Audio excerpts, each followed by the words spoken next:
नहमदुहु व नुसल्ली अला रसूलिहिल करीम। अस्सलाम वालेकुम व रहमतुल्लाहि व बरकातहू। दोस्तों, हाज़िर हुआ हूँ आज एक नई वीडियो के साथ। इसमें आपके लिए एक बेहतरीन अमल लाया हूँ। अमल का उन्वान क्या है, अमल का मौजू क्या है? अमल है कि फ़राख़ी रिज़्क़ के लिए, वुसाअत रिज़्क़ के लिए एक बेहतरीन सा अमल है। दोस्तों, रिज़्क़ जो है इंसान का, बाज़ दफ़ा लोग सवाल करते हैं कि जी रिज़्क़ आया वजीफ़े के साथ कभी रिज़्क़ बढ़ा है? कुरान के वजीफ़े के साथ ये वो इसके साथ कभी रिज़्क़ बढ़ता है? कुरान तो जो है इस चीज़ के लिए उतारा गया है। तो पहली बात यह है कि रिज़्क़ जो है, जब बंदे के आमाल की वजह से रिज़्क़ के अंदर नहूसत पैदा हो सकती है, तो याद रखो फिर अमाल की वजह से रिज़्क़ में बरकत भी हो सकती है। हदीस पाक में इस चीज़ को बताया गया कि अगर बाज़ दफ़ा इंसान का जो रिज़्क़ है उसके गुनाहों की वजह से उसका रिज़्क़ उसके ऊपर उस रिज़्क़ से महरूम कर दिया जाता है। हदीस का मफ़हूम है, जब इंसान के बदअमालियों की वजह से उसका रिज़्क़ जो है, उस रिज़्क़ तंग कर दिया जाता है या रिज़्क़ से महरूम कर दिया जाता है, रिज़्क़ बंद कर दिया जाता है, तो याद रखो फिर कुरान मजीद की बरकत से, कुरान मजीद के वजीफ़े से और आपने आमाल सालेह की वजह से उसके रिज़्क़ के अंदर जो है फराखी भी हो सकती है, कुशादगी भी हो सकती है, वसअत भी हो सकती है।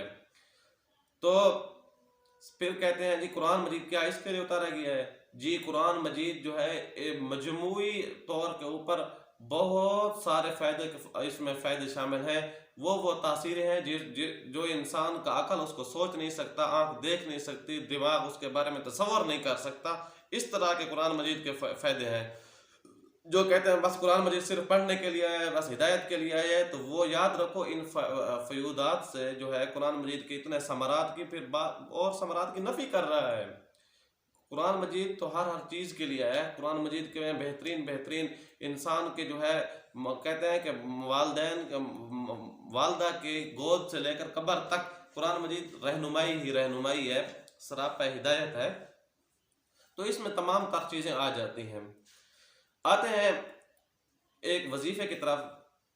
ये वो वजीफ़ा है, इंशाअल्लाह जो लोग इस वजीफ़े के ऊपर अमल करेंगे, ये वजीफ़ा करेंगे, उनको बहुत प्यारा रिज़ल्ट मिलेगा और जल्द रिज़ल्ट मिलेगा इंशाअल्लाह।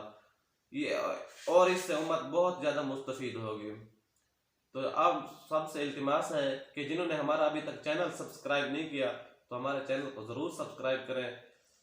अमल की जानिब बढ़ते हैं। अमल ये है कि आपने ईशा की नमाज के बाद ये अमल शुरू करना है। सबसे पहले आपने पढ़ना है 11 बार दुरूद इब्राहिमी, दुरूद पढ़ लेना है। दुरूद पढ़ने के बाद आपने पढ़ना है या करीमू या वहाबू या दत्तौली 1066 बार। फिर उसके बाद आपने पढ़ना है या फत्ताहू 480 बार आपने पढ़ना है। फिर आपने पढ़ना है या रज़्ज़ाकू 380 बार पढ़ना है। फिर आपने पढ़ना है या काफ़ी 111 बार आपने पढ़ना है। फिर या मुगनी 1100 बार यानी 1100 बार आपने ये अमल पढ़ना है।